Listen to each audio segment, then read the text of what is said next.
এই যে আন্দোলনটা তারা করেছিলেন সে আন্দোলনটা ছিল অবৈধ এবং বৈধ সরকারকে উৎখাতের জন্য। সেই প্রসঙ্গে আমি তাকে একটা মেটিকুলাস ডিজাইন ছিল। এই গুলিগুলি তার নির্দেশে আমার শেখ হাসিনা, আমার যে আসামি শেখ হাসিনা স্বরাষ্ট্রমন্ত্রী, তাদের নির্দেশে হয় নাই। এটা তারা নিজেরাই যে কোনোভাবে হোক তৈরিকৃত একটি গুলির অংশ। এর সঙ্গে স্বরাষ্ট্রমন্ত্রী শেখ হাসিনা তারা কেউ জড়িত।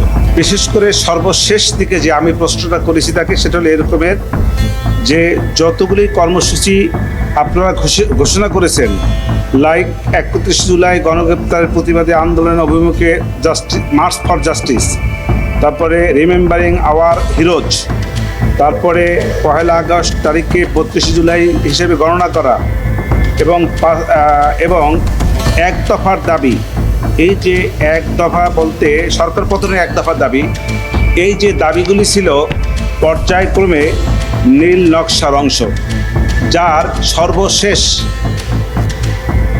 যে বিষয়টা ছিল সেটা হলো এই একটি বৈধ নির্বাচিত সরকারকে তার ক্ষমতা থেকে পদত্যাগ করানো বা অবৈধভাবে তাকে সরাইয়ে দেওয়ার জন্য যে সমস্ত পরিকল্পনা দীর্ঘদিনের ছিল সেইটিরই বহিঃপ্রকাশ। এবং আজকে যে সাক্ষ্য দিয়েছেন তিনি ছিলেন একজন সংগঠক, উনি সমন্বয়ক ছিলেন না।